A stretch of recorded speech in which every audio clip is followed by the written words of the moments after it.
Hey everyone, this is Dakota Graf here at World of Coffee in Athens. I'm the Director of Coffee for Onyx Coffee Lab, and this weekend I've been roasting on the Stronghold S7X, and we're just going to do a little roasting journey, talk about some of the fundamental differences between the S7X and the S7 Pro.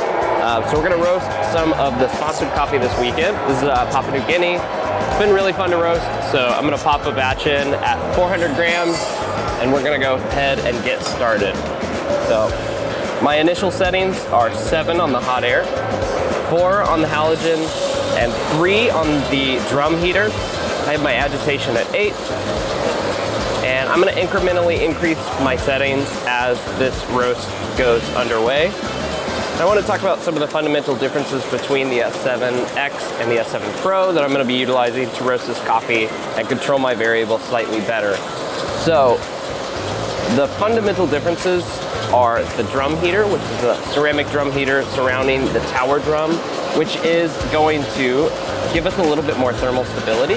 We can also utilize it as a variable throughout the roasting process, which will increase the temperature of the actual drum itself, which some people can use to mimic more traditional drum roast. So I've been using it as a static variable just to keep all of our kind of internal temperature stable in order to roast the coffee this weekend. We're in a big venue, so things change quite often, and it's nice to just have a super static heat source. I'm going to incrementally increase my halogen and my hot air in full steps. So give me a turnaround just after 1 minute. I've been liking this coffee, roasting this coffee at around 8:45 to 9 minutes. Experiencing first crack around 170. Fully going into sort of a medium roast. I've done that through a mix of halogen and hot air. The hot air, I've obviously been using a lot more hot air as higher setting than the halogen. That's typically how I roast. And I like to do what I call sometimes a bridge, which is I'll start my settings slightly lower and then incrementally increase them throughout the middle of the roast into color change, and then at color change or slightly after, I start to draw back on both my halogen and my hot air, more so on my halogen, especially on this coffee. And that kind of gives us a really even, nice, thorough development. And it really allows us to profile this coffee kind of any way we want. So one of the other differences on the S7X versus the S7 Pro is that there's also an IR sensor reading the temperature of the actual bean surface itself, which gives us a great look into what's happening as we roast this coffee. And that is told on this graph by a bean surface, actual like an axis that reads the bean surface, and also an ROR, which gives us a helpful look into what's happening as we roast.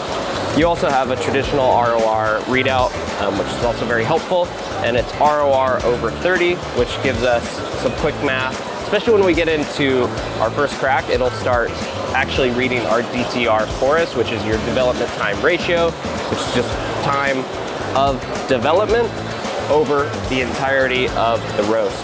So,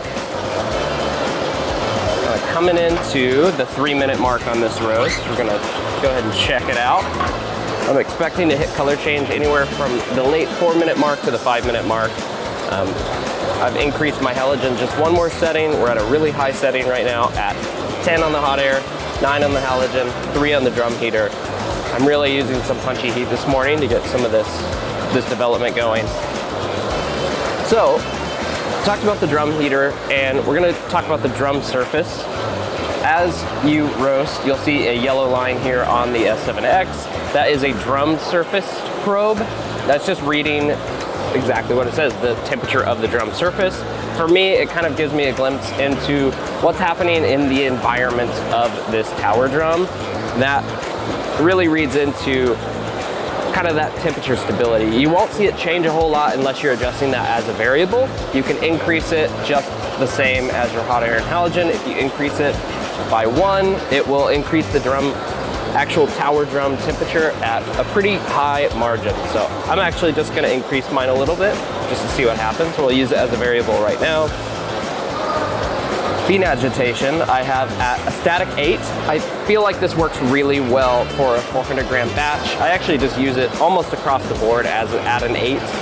At home on my S7 Pros, I typically roast anywhere from 250 to 500 grams, so 400 is kind of a happy medium, especially on this coffee. This coffee's been really easy to roast, super stable, super clean. So I decided to roast 400 grams this morning.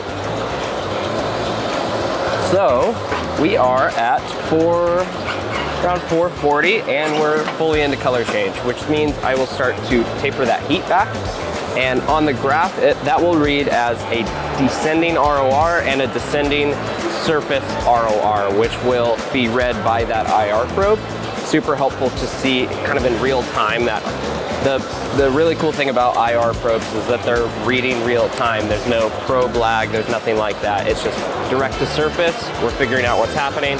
So it's really responsive and super nice to have as a variable. And I'm actually gonna decrease my drum heater back down so I can really start to control the descent of that ROR, make sure the end of the roast doesn't get out of control. And yeah, everything's going pretty well. I'm gonna start to taper my hot air as well. And this is really when you start to see how that bridge pattern kind of works. So we're kind of stepping up, going over, stepping back down, and that will allow us to turn around the coffee quick, roast quickly through what some people call the drying phase, and then we will get what I like to call efficient development. So we're roasting quickly, and at first crack, I'm expecting this coffee to be developed anywhere from 8.5 to 9% DTR, which on this Papua New Guinea has been a really nice kind of happy round medium, like super full bodied. Pretty excited about this roast. So we are halfway through the 6-minute mark. Everything's looking pretty well. I expect to hit first crack anywhere from 170 Celsius, even maybe a little bit sooner, but I think we will be approaching first crack fairly soon. So you can see as I form that bridge pattern start to descend, that my ROR is indeed decreasing. You can see that really well on this IR bean surface ROR. As it decreases, this line will kind of make this really nice gentle curve. And you can also see the surface temperature kind of arcing. Obviously there is no turnaround on this probe because it's a direct to surface IR, so there's nothing that's getting up to temp. It's just reading the temperature from the beginning of the roast to the end of the roast, and it usually will form like a very nice arc, which is really satisfying to see. So we're at 161, about 7 minutes, 20 seconds into the roast. Everything's looking great. We're gonna be approaching first crack, so I'm gonna make some of my final adjustments before we hit first crack. And I've really tapered off my halogen quite a bit. I have been slowly and incrementally adjusting that. I like to make my final adjustments before first crack. I don't really like to adjust during that exothermic phase. In my mind, I can kind of see this graph as like a moisture exchange. So at the beginning, we're drying. Throughout this roast, we're still drying, obviously. We're gonna start at anywhere from 12% moisture, and that will really shed off, especially in that exothermic phase. Something really important during that exothermic phase is you're releasing a ton of moisture all at once. That's gonna change the environmental temperature of the tower drum, just because there's so much moisture being exchanged. So I don't really like to change a lot of my settings during that phase. I found that it will add to an out of control ROR, either a fast descent or maybe sometimes even spiking and then quickly descending. So I found that I can get a smoother, more even and controlled roast by not adjusting my settings during that exothermic phase. I will generally only start to make adjustments in the roast during the development phase of the roast at anywhere from 5 to 9% DTR, depending on the style of roast that I'm doing. That's just kind of a general guideline that I use for the Stronghold roasters. So we're at 9 minutes. We're approaching first crack. Yeah, there it is. So As soon as I hit first crack, the DTR timer starts to count, and it gives me a percentage over time. And like I said, we're gonna hit around 9%. As I roast, you can see this ROR is smoothly descending. Everything's in control. This roast is feeling really good.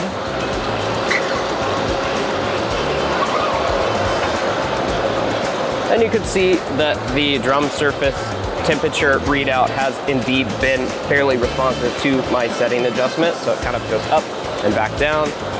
I found that it's been really receptive to any change that I make.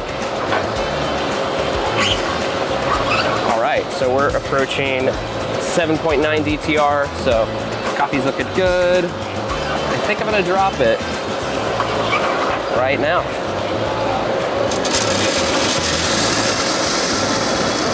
Well, that's been a quick roasting journey on the S7X. Hopefully that was a helpful guide from the difference, some of the fundamental differences of the S7 Pro to the S7X. Thanks for watching.